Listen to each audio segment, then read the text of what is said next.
You're listening to the Poster Boy Podcast. Our mission is to help young entrepreneurs in small-town America start, grow, and manage 21st century businesses. Are you ready? Let's get started. All right, hey, this is Chad. Hey, and this is Drew. Today we're going to talk about the Poster Boy Podcast. We're going to introduce Chad. We're going to talk about myself. We're going to talk about what this podcast is and what we're trying to do. I think we should start telling the listeners why we're doing this in the first place, asking them why should they listen to us daily. Yeah, so I think it's this podcast, Drew, we've talked about so many times and doing it. And the reason that we've chosen to do this is because, number one, when I started my company back in college, it was so difficult to figure out where to begin. And it was so hard to get actual real life examples that applied to me. I could read a book about someone who had made $1 billion, but not someone who was trying to get to their first million. And what are the steps that you have to go through? And what are the ways in which you can do it? And so we created this podcast to help people really understand and overcome some of the hurdles that keep people out of being entrepreneurs. There are more than enough books and podcasts out there that talk about the road to riches. Lord knows there's enough podcasts to talk about how to be a good manager, but what about the audience? I mean, we're speaking to high schoolers, college kids, college dropouts, someone with a giant idea and a host of ambition. They need to hear what roadblocks you've hit. Tell me a little bit about who you are. How did you come to be the business owner that you are today? Absolutely. Well, I always think it's important to start out by reminding people that I grew up in a really small town. I did not come from money. I did not come from much of an entrepreneurial background outside of like the farming world. Really, I had nothing. Okay. And I moved to Chicago after high school, and I met a friend who was in graphic design, and I wanted to do this little gift for my brother. We did it. And then boom, my mom was like, hey, I'd like to get one of these for all the kids on the team. Everyone really loves it. And at that moment, we realized that something could begin. And so, that's really how it got started. It was that. And, over time, today, you fast forward 13 years and we have 30, I think as of this recording, 33 locations throughout the United States, one in Toronto. We have 2 offices in Mexico. We have 1 office in Indonesia, and we do millions of dollars a year in revenue. But it was definitely not something that was inevitable. It wasn't just inevitably going to happen, right? Evolution wasn't just going to make me successful. It took a lot of hard work, and I made more mistakes than basically anyone that I know to this point in my life. I think I feel like I made a lot of them way more than once too. And so I think part of this podcast is to really help people see some of the hurdles that I had and how I overcame them. Because what I found is that whenever you're starting a company, a lot of the things that, that you're going to experience are very similar, regardless of the product or business that you go into. Right. Hiring, firing, scaling, shipping, some of these boring things, maybe, right, but necessary in things you learn that you want to make sure other people hear. You maybe glossed over the beginning, but I want everyone to recognize that you started off with one poster, with one product, and then you went to international, multi-million-dollar in 13 years. Yeah, absolutely. And one of the things that was really interesting was to get to the first million. Actually, probably, it took a really long time now that I think about it. But it was years ago. And I can tell you this, you can do $300,000, $400,000 in sales from hard work. It's very difficult to exceed $1 million without a system. And I think that that's where so many people, they will benefit from this, because it's stuff like this that you have to understand. Hard work can only take you so far. And then there comes a point where you have to have a visionary. Or you have to be one. If you are the entrepreneur, you have to be the vision, and you have to be able to see it, and not only see it, but assemble all of the pieces to make it a reality. And along the way, you have to be able to do it profitably. Otherwise, it's, very difficult to stick around. But along the way, it all started with one poster And it was a gift to my brother's baseball team. And from there, when we saw there was a demand, it became, then the obsession became, how can we sell these to other people? And at first we thought it was schools, and we thought I could really go down the list. I had this idea that I was going to go to inner city basketball courts and find the person that was there who I thought was the best and that it seemed like everyone looked up to. And I was going to ask him if I could take photos of him and then make all these pictures or make this poster of him and then give it to him for free, hoping his friends would buy. And yeah, I put a lot of effort and energy into that and sold exactly 0 posters.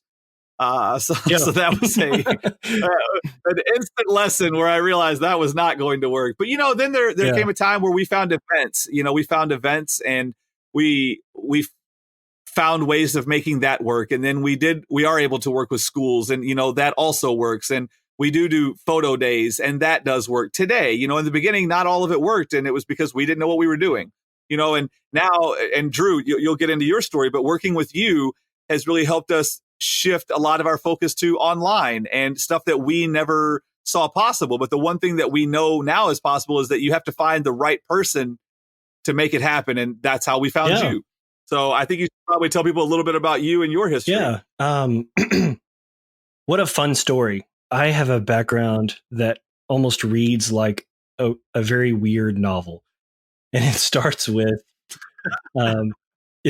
my lack of college. So I left high school. I just started working, right? This was 2008. We all refer to it as the Great Recession, right, of our modern times.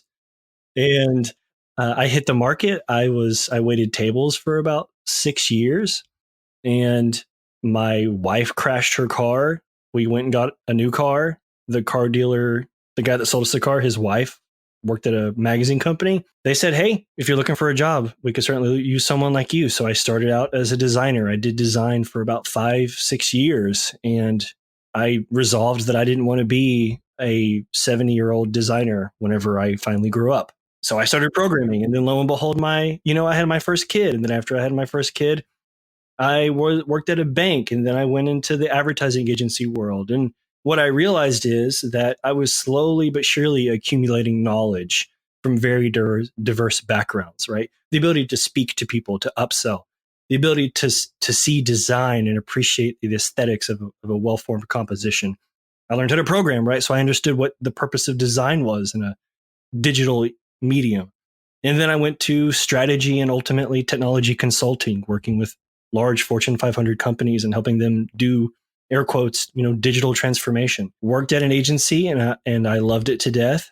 And I felt fortunate enough, given the people I knew in my life, to say that this was now 6 months ago. I quit my job because of the people I've surrounded myself with and the knowledge I've accumulated over time. I have realized that knowledge has value.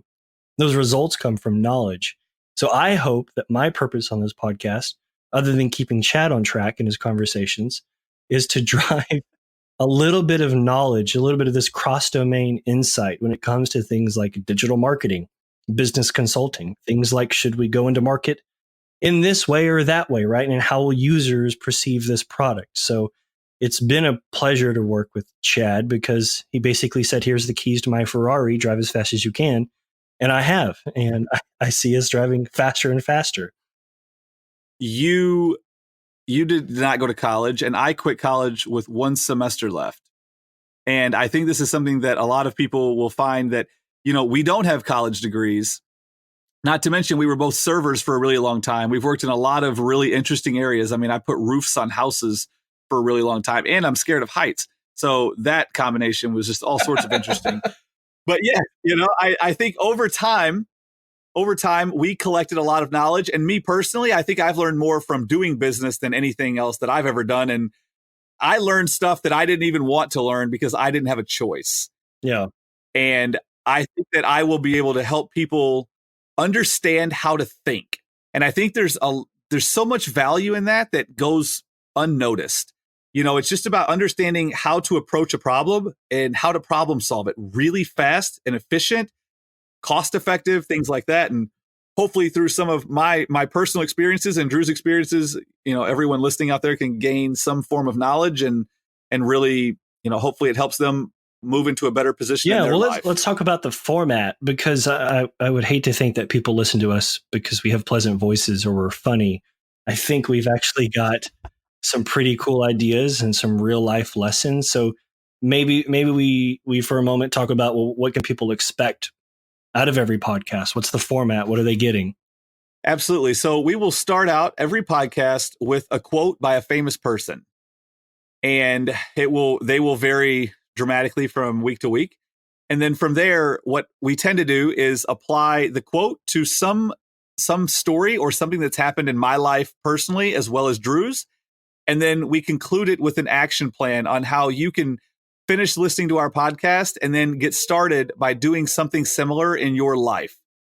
So I hope that really sums it up, Drew. I think, what do you think? I think that's a pretty good job, because people need to listen to, basically, this is just a study on mistakes and a way to view, what's the word you use, Chet? Adversity, right?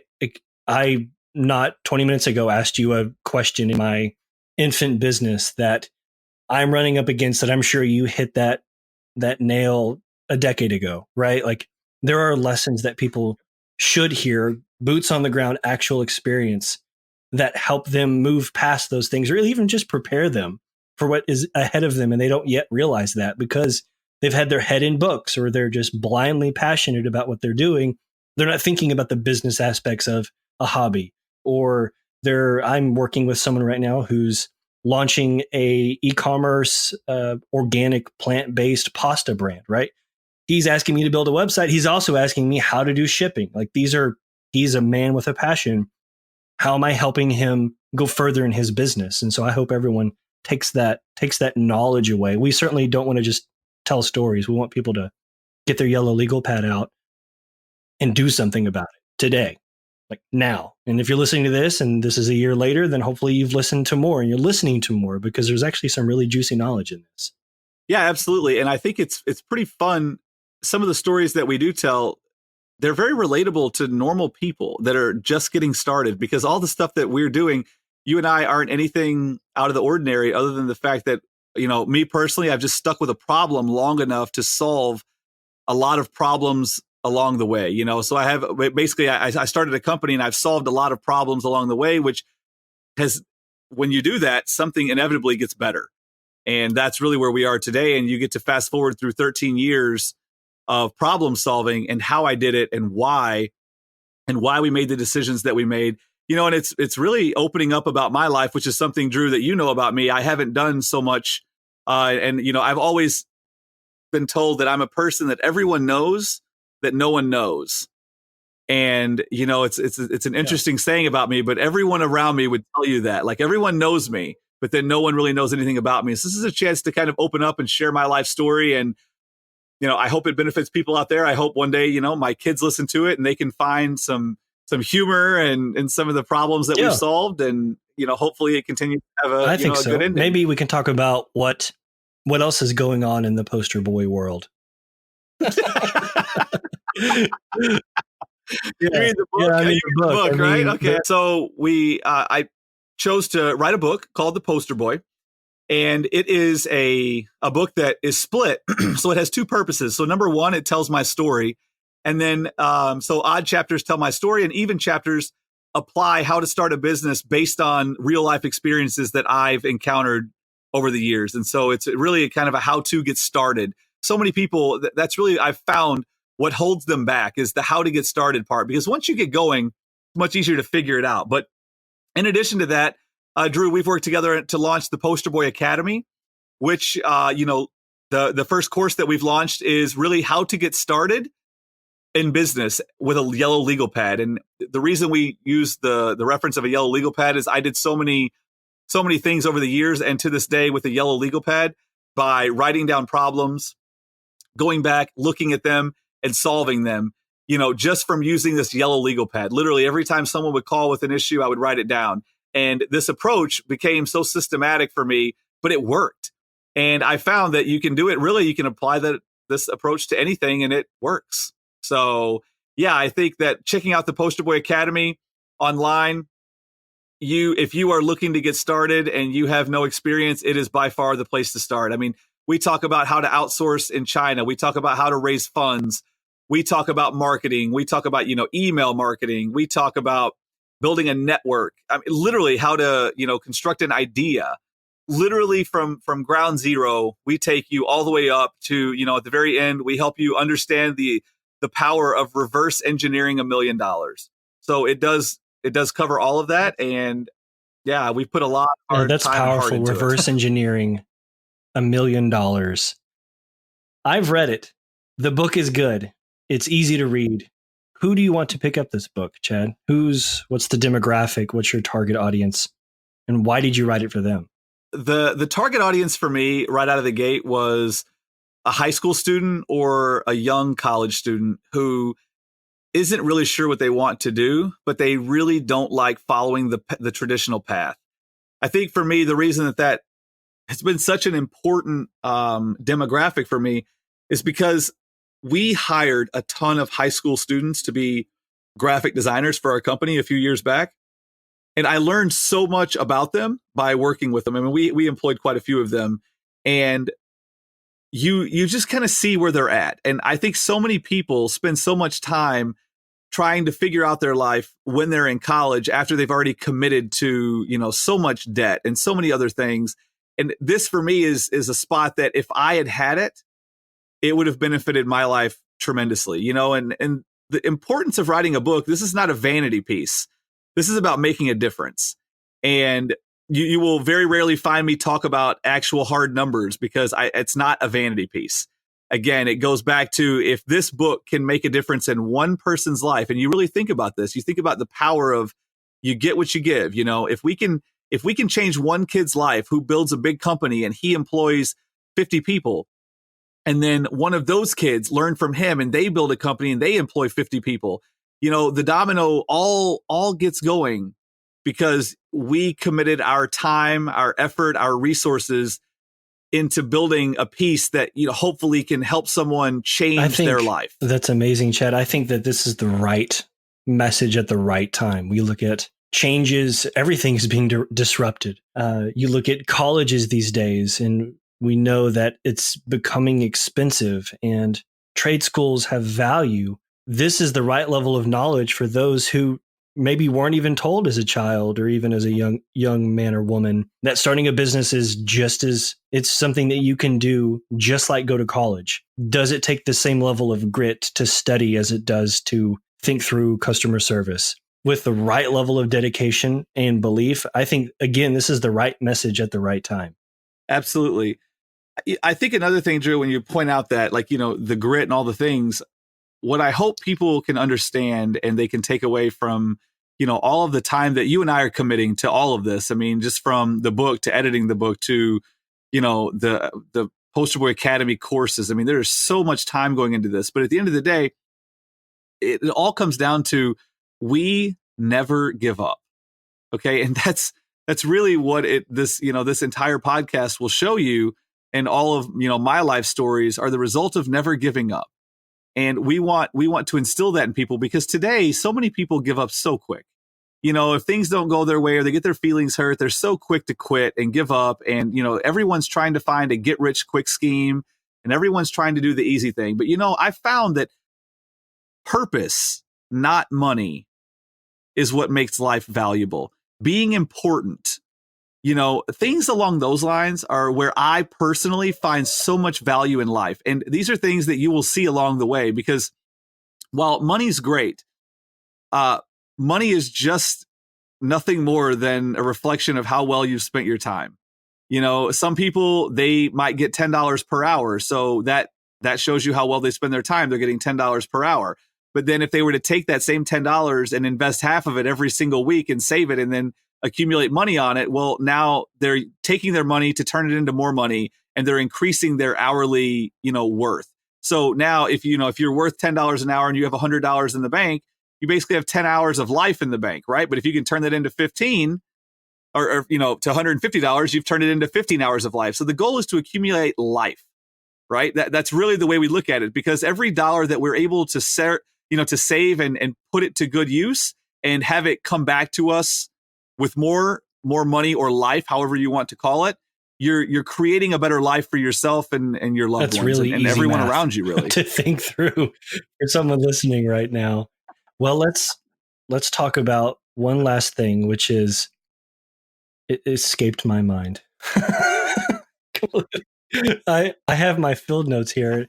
I did want to mention that the next episode, we do this. Here it is. We do this podcast weekly. The next episode, officially the first episode, is talking about how it's hard to beat a person who never gives up. And I think that there will be challenges.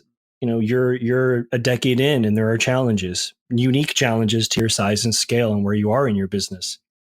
Well, and we talk about this, Drew. You and I have mentioned it to you so many times, and you will probably get sick of hearing it from the book and the course and all of our podcasts. But you can tell a lot about a business and a person by the quality of their problems. It stuck with me because I would get frustrated at how simple my problems were. And it just told me a lot about my life, like, oh man, how do I pay my car payment this month? Like, those are simple problems that you should not be worried about, right?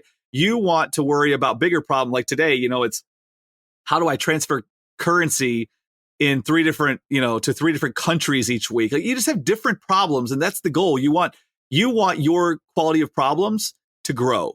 And you want to do it within your own industry. There are lots of companies and lots of easier ways to make money than what I've chosen. I mean, look, the digital world is the way to make money because it's all downloadable, and for us, we've chosen a very difficult field, but at the same time, all businesses have their challenges.